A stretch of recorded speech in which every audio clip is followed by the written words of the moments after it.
നമ്മൾ ഒരു കോൺഫറൻസ് ഹാളാണ് കാണിക്കാൻ പോകുന്നത്. ഇത് കോൺഫറൻസ് ഹാളിൻ്റെ ടേബിളുകളാണ്, കോൺഫറൻസ് ടേബിളാണ്. ഇതിൻ്റെ ഡിസൈൻ വരുന്നത് ഇങ്ങനെ ഒരു കർവാണ്. പിന്നെ വൈറ്റ് മൈക്കാണ് ചെയ്തിരിക്കുന്നത്, വൈറ്റ് PVC മൈക്ക. ഇതിൽ നോർമൽ മൈക്കാണ് ഇതിൻ്റെ ഫിനിഷിങ് വരുന്നത്. അതുപോലെ ഇതിൻ്റെ ഓരോ ടേബിളും സെപ്പറേറ്റ് പീസുകളാണ്, ഓരോ പീസുകളായിട്ട്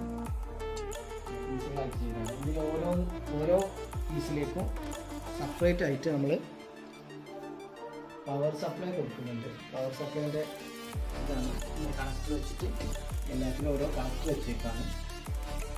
കണക്ടറിൽ നമുക്ക് പവർ സപ്ലൈ കൊടുക്കാൻ പറ്റും. ആവശ്യമായ സമയങ്ങളിൽ ഈ ഒരു ബോക്സിലേക്ക് പവർ വരികയും അതിൽ നിന്ന് ബാക്കി ഓരോ ടേബിളുകളിലേക്കും പവർ എത്തിക്കുകയും ചെയ്യുന്ന ഒരു രീതിയാണ് ഇവിടെ കൊടുത്തിരിക്കുന്നത്.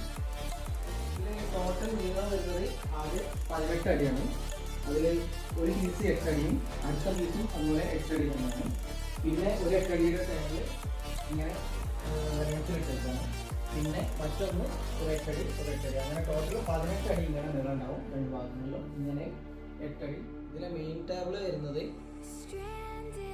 36 ഇഞ്ച് വീതിയും 8 അടി നീളമാണ്. 3 അടി വീതി 8 അടി നീളം.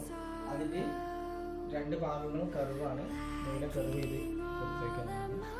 അത് വൈറ്റ് ഫിനിഷിങ്ങിൽ തന്നെയാണ്, white and good combination match ചെയ്തിട്ടുണ്ട്. അതിലേക്കും പവർ സപ്ലൈ കൊടുക്കുന്നുണ്ട്.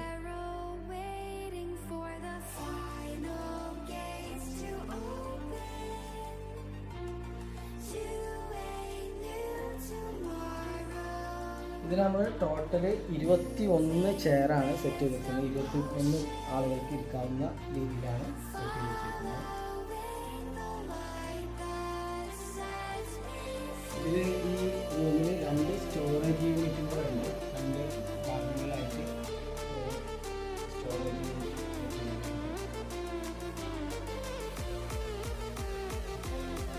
ഇതിൻ്റെ സീലിംഗിൽ നമ്മൾ സൗണ്ട് പ്രൂഫിങ്ങിന് വേണ്ടിയിട്ട് അക്കോസ്റ്റിക് സംവിധാനങ്ങളൊക്കെ ചെയ്തിട്ടുണ്ട്.